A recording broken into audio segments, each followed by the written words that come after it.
Este programa é patrocinado pelos amigos e parceiros do Ministério Joyce Meyer. Você sabia que qualquer coisa pode se tornar espiritual se você fizer para o Senhor?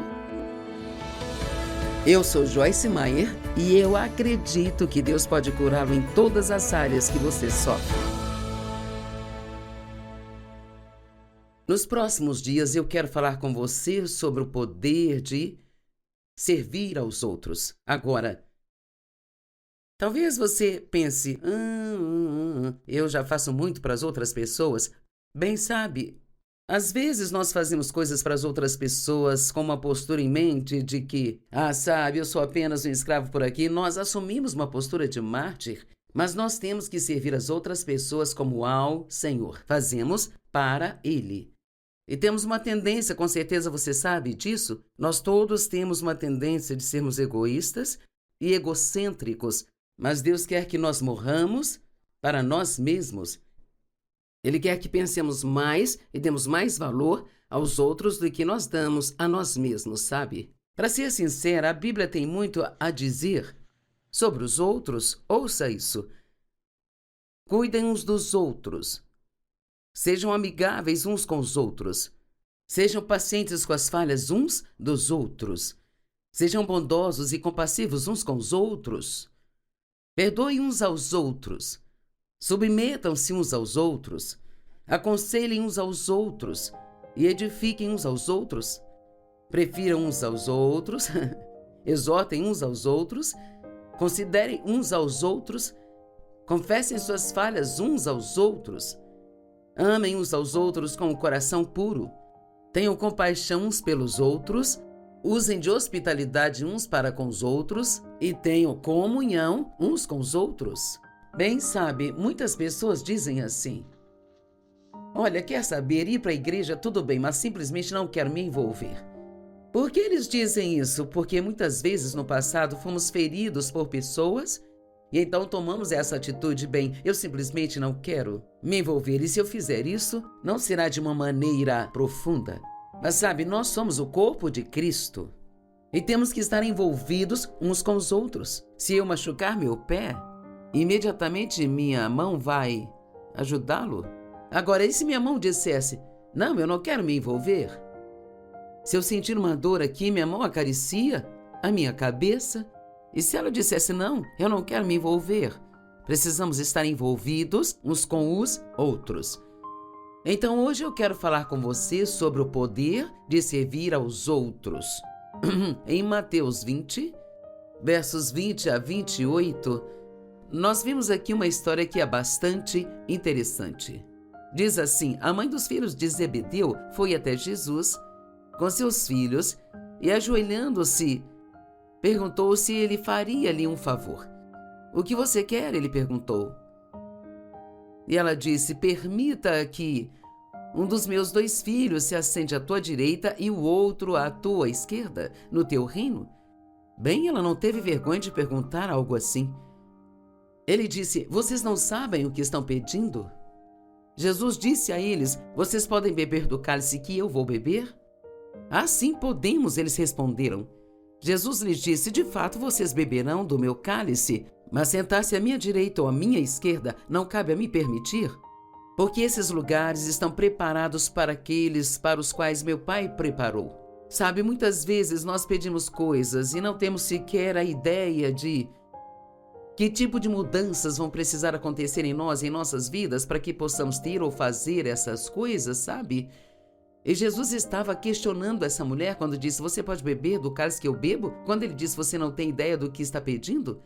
Ele quis dizer: você não tem ideia do que seria necessário? Ou que tipo de sacrifícios seriam necessários para estar nesta posição?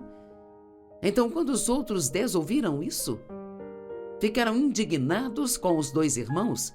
Eu gosto disso, sabe? Os 2 estavam sendo egoístas e egocêntricos, agora os outros 10 estão dizendo: bem, quem você pensa que é para ter esse lugar? Eu tenho certeza de que pensaram: se alguma pessoa deveria ter esse lugar, esta pessoa seria eu. Jesus os chamou para perto e disse: vocês sabem que os governantes dos gentios os dominam e seus altos oficiais exercem autoridade sobre eles. Mas não deve ser assim com vocês, pelo contrário. Agora ouça, Aquele que quiser ser o maior entre vocês, seja aquele que serve. Então Jesus está dizendo que pessoas verdadeiramente grandes são as que servem bem? Não vemos isso desta forma, sempre olhamos para o ser servo como uma posição humilhante, mas Jesus olha para isso como sendo uma posição elevada. Jesus veio como um servo. O apóstolo Paulo sempre dizia: eu, Paulo, o servo do Senhor Jesus Cristo. Ele sempre se referia a si mesmo primeiro como um servo. Agora, quantas pessoas nos assistindo hoje têm uma postura de servo? Eu tenho que perguntar a mim mesma, eu tenho uma postura de um servo? Eu sou o presidente do Ministério Joyce Meyer, portanto, eu tenho mais autoridade do que qualquer pessoa aqui? Mas como eu me vejo? Eu me vejo como serva e eu estou disposta a fazer qualquer coisa que precisar ser feita? Todos precisamos nos perguntar como estamos nos saindo na área de servir as outras pessoas. Quais são as coisas que podemos fazer para servir outras pessoas? Achei que seria bom dar algumas sugestões. Pergunte a Deus todas as manhãs quando orar. E espero que você ore todas as manhãs. Deus, mostre-me hoje o que eu posso fazer para servir outras pessoas. Agora, algumas pessoas honestamente elas são mais inclinadas nesta direção, elas são ungidas para o ministério de ajuda e automaticamente pensam em outras pessoas antes de pensar em si mesmas, mas devo dizer que não sou naturalmente inclinada para isso. Sempre digo, também estou no ministério de ajuda e quero que as pessoas me ajudem. Assim eu tenho que fazer isso de forma intencional. E há muitas coisas que temos que fazer de forma intencional. A Bíblia diz, por exemplo, revistam-se de Jesus Cristo. O que significa esse revestir? Bem, essa é uma palavra que quer dizer intencional. Sempre digo, nunca abri meu guarda-roupa e as minhas roupas pularam no meu corpo. Eu tenho que escolher e vestir de forma intencional. Então há coisas que podemos ver que Jesus quer que nós façamos que não são naturais para nós, mas podemos escolher fazê-las, podemos fazê-las de propósito. Então, aqui estão algumas das maneiras pelas quais podemos ser um servo. Em primeiro lugar, mas me permitam lhes dizer: sirva a sua família como ao Senhor. Não olhe para isso como, bem, tudo que eu faço aqui é só servir a todo mundo, e não tenha isso como uma postura de mártir com autopiedade. Faça tudo com alegria, como para o Senhor. Vocês sabiam que qualquer coisa pode se tornar espiritual se você fizer para o Senhor? Tudo que você faz pode ser espiritual se fizer para o Senhor. Não só a leitura bíblica ou a oração, mas absolutamente qualquer coisa. Aqui estão algumas maneiras de servir outras pessoas. Você pode orar pelas pessoas. Vê alguém em aquela vaga de estacionamento que você estava esperando? Isso é difícil, não é? Deixe alguém com menos compras do que você passar na sua frente na fila. Do supermercado, deixe um idoso passar na sua frente na fila. Deixe alguma grávida passar na sua frente na fila. Deixe uma mãe que está lidando com 2 crianças passar na sua frente na fila, sabe? Eu estou com pressa e não quero esperar. Bem, esse é o sacrifício que fazemos para servir outras pessoas. Pague o mês de aluguel de alguém que sabe que está passando por dificuldade financeira. Sempre diga aos outros obrigado. Elogie as pessoas. Se estiver almoçando com alguém, pague a conta. Você diz, Você costuma sentar e esperar que a outra pessoa pague a conta? Seja você o primeiro a fazer isso. Se fizer o café, dê a primeira xícara para outra pessoa. Sabe, as palavras são muito boas, mas as ações falam mais alto que as palavras. Quem quiser ser o primeiro entre vocês deve se tornar escravo. A palavra escravo e a palavra servo vêm de uma palavra grega e eles as usam de forma alternada. Então, quando usamos a palavra escravo aqui, não estamos falando de uma forma negativa, como muitos pensam hoje. Não estamos falando de alguém que é maltratado ou tratado de uma forma que não deveria ser. Assim como o Filho do Homem não veio para ser servido, mas para servir e dar a sua vida em resgate por muitos, ele é o servo supremo. sempre estava presente para outras pessoas. Não importa o que estivesse fazendo, ele sempre tinha tempo para outras pessoas, ele sempre pensava nas outras pessoas. Os discípulos estavam ocupados competindo por posições de autoridade e Jesus os lembrou de que o que deveriam estar fazendo era servir uns aos outros e sempre buscar fazer isso. Você sabia que Deus não fica impressionado com as posições que ocupamos? Gálatas 2,6 diz. Além disso, nenhuma nova exigência foi feita por aqueles que tinham uma grande reputação. Embora quais fossem suas posições individuais, se eram importantes ou não fez diferença para mim. Deus não está impressionado com as posições que os homens ocupam. E Ele não é parcial e também não reconhece distinções externas. Aqueles eu digo que tinham alguma reputação não me impuseram novas exigências, não tinham nada a acrescentar ao meu evangelho e deles não recebi novas instruções. Quando conhecemos alguém novo, uma das primeiras coisas que fazemos é perguntar: bem, o que é que você faz na vida? E é tão interessante que, se alguém responder bem, sou o zelador de tal e tal escola, nós não ficaríamos muito impressionados. Mas se alguém dissesse, sou um neurocirurgião, pensaremos, esse é alguém que eu quero conhecer. E precisamos entender que Deus não está impressionado com as posições que ocupamos e tudo para o qual Deus nos dotou e nos ungiu para fazer é um dom de Deus. E temos que agradecê-lo por isso. Nós temos que parar de olhar para as pessoas que têm trabalhos que achamos que são inferiores de outra maneira, porque não há trabalho que seja inferior para Deus. Ele só quer que façamos o que nos pediu para fazer com uma boa atitude e que façamos para Ele. Muitas pessoas querem ser o chefe ou querem estar no comando de algo. E honestamente, ser o chefe não é tão glorioso quanto pode parecer, porque se você é o chefe numa empresa com 600 pessoas, nunca poderá tomar uma decisão que deixará todas elas felizes. Ouvi um pastor dizer outro dia, eu tenho 1000 membros em minha igreja, mas tenho 1000 chefes também. E recebo 1000 opiniões diferentes. Então, com todo o privilégio, vem uma responsabilidade. É por isso que Jesus diz, você não sabe o que está pedindo. Pense 2 vezes antes de pedir por uma posição.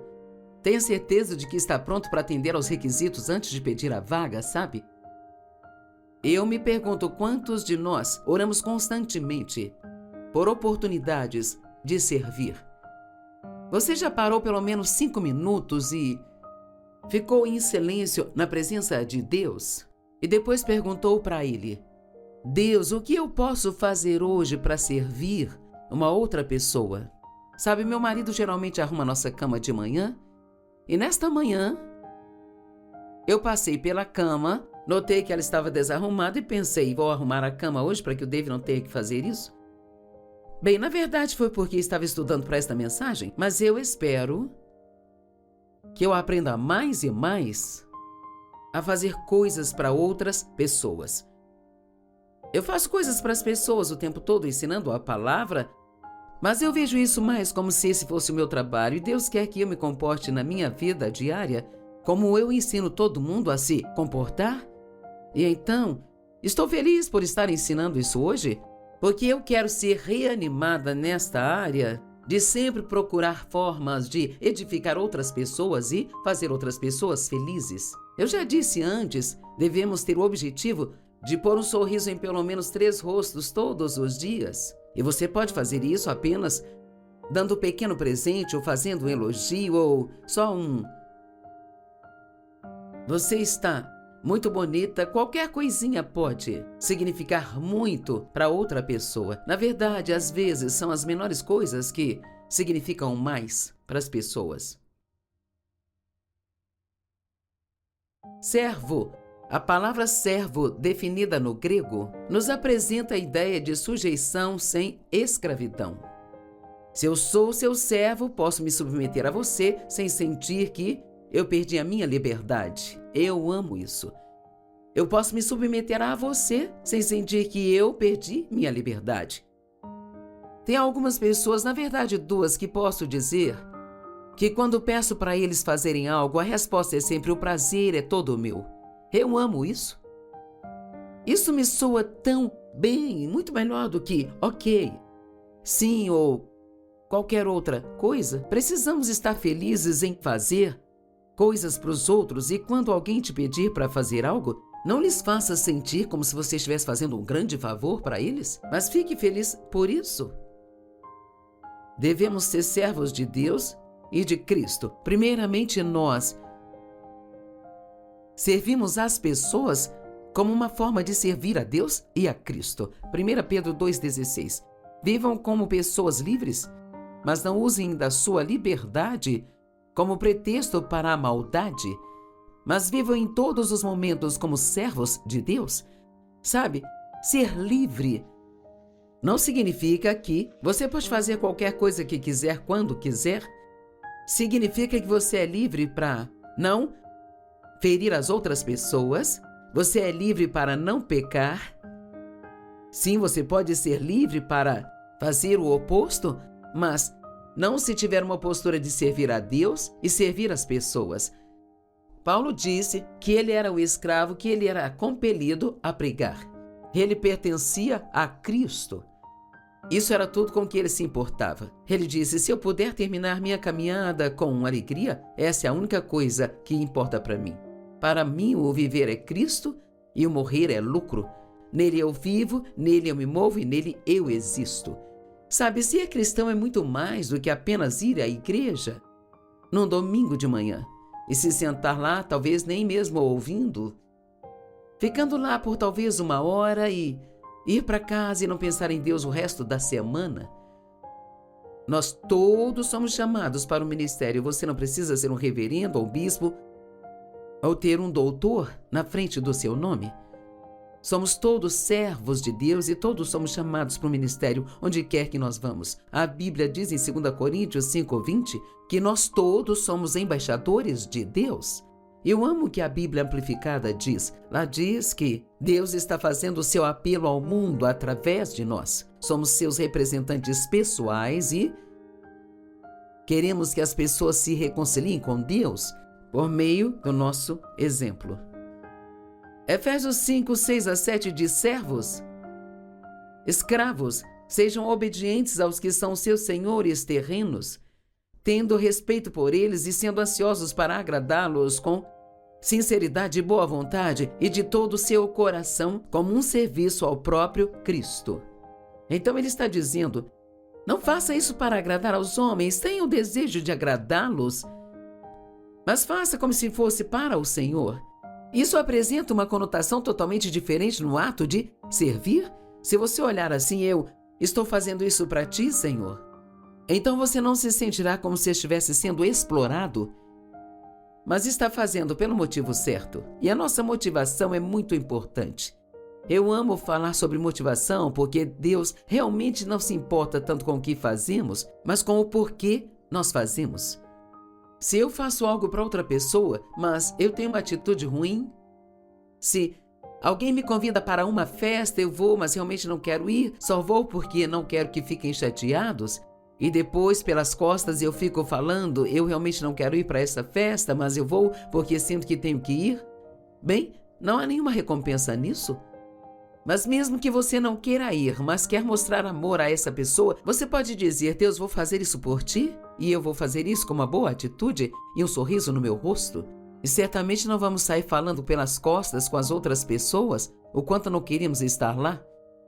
Ele diz: faça isso não para serem vistos em serviço como se estivessem sendo observados e apenas para agradar aos homens, mas façam como servos ou escravos de Cristo, fazendo a vontade de Deus de todo o coração e com toda a sua alma. É muito importante que sejamos obedientes a Deus, com o coração reto e o motivo certo. Jesus disse: quem me ama, também me obedece. E precisamos ter reverência e temor a Deus. E com isso eu não quero dizer para ter medo de que Ele nos machuque, mas temos que saber que Deus é Deus, que Ele tem todo o poder e que quando Ele nos pede para fazer algo, é sempre para o nosso próprio benefício, e assim devemos sempre fazer, sem reclamar ou murmurar. Se Jesus é o Senhor, Então, quando ele pedir qualquer coisa a você, a resposta sempre deve ser sim. Sim, sim, Senhor. Você não pode dizer não, Senhor, e ele é o seu Senhor. E o não significa você não é meu Senhor. Porque se ele é o Senhor de tudo em sua vida, então tudo que pode dizer quando ele te pedir qualquer coisa é sim, Senhor. E sabe, estou pensando enquanto estou falando com vocês hoje, se você está em sua casa ou talvez em seu escritório, onde quer que esteja, eu estou me perguntando: quais as coisas você pode ter em sua vida que ainda não fez e que você sabe que Deus te mandou fazer? Ou quais as coisas ainda está fazendo que sabe que Deus te mandou parar de fazê-las? Quer saber? Hoje é o dia de se arrepender, de admitir: Deus, eu não fui obediente ao Senhor e eu sinto muito. E se arrepender significa dar meia volta e ir numa outra direção. Então isso significa que você dá uma volta completa e faz as coisas que ele te disse para fazer ou para de fazer as coisas que ele te disse para não fazer. Há uma vida tão feliz e maravilhosa esperando por você, mas você não pode ser desobediente a Deus e ainda ter suas bênçãos em sua vida. Você não pode esconder nada de Deus. Deus vê tudo, Ele sabe de tudo, Ele sabe o que vamos fazer antes mesmo de fazermos. Então nós precisamos ser obedientes a Deus porque Ele nos ama e Jesus pagou um preço muito alto para termos os nossos pecados perdoados e nossos nomes escritos no livro da vida. E a forma como podemos dizer eu te agradeço por tudo que você fez por mim, Jesus, é realmente sendo obedientes a Ele e servindo a outras pessoas. Se vivemos para servir a Deus, se esta for a sua motivação todos os dias quando se levantar, se vivemos para servir a Deus, não importará mais para nós o que Ele nos manda fazer. Não importa se estamos fazendo algo que o mundo acha ótimo ou se estamos fazendo algo que o mundo acha que é inferior, porque honestamente não importa o que o mundo pense, a única coisa que importa é o que Deus pensa. Nossa reputação aqui é de muito pouca importância em comparação com a nossa reputação lá no céu. Gálatas 5,13. Vocês, irmãos e irmãs, foram chamados para serem livres, mas não usem sua liberdade para satisfazer a carne. Em vez disso, sirvam uns aos outros humildemente, em amor. Bem, eis aqui a palavra amor. E sabe, essa é a principal palavra da Bíblia, especialmente no Novo Testamento. Deus é amor. E todo o nosso propósito e tudo o que nós fazemos é aprender a amar. 1 Coríntios 13 nos diz o que é o amor. O amor é paciente, é benigno, o amor é humilde. Amar significa que nós usamos o domínio próprio. O amor deve ser nosso maior objetivo na vida e o amor sempre envolverá fazer coisas para as outras pessoas. Ele vai envolver doar e sermos generosos em nossas ofertas. Ele também vai envolver servirmos uns aos outros. O que você pode fazer por outra pessoa hoje? Eu quero que pense nisso. Quando o programa terminar, eu quero que você tire um tempo, sente-se e pergunte a si mesmo o quanto você faz por outras pessoas com uma boa atitude. Ou talvez você esteja com raiva agora mesmo de outra pessoa por causa do que ela não fez por você. Você precisa perdoá-la, talvez não tenha feito o suficiente. Mas se você está com raiva disso e não está fazendo nada por mais ninguém, não está semeando uma boa semente. Mas se você perdoá-la e perguntar a Deus o que eu posso fazer por outras pessoas, você estará semeando uma boa semente. Pode ter uma colheita da semente que você plantou.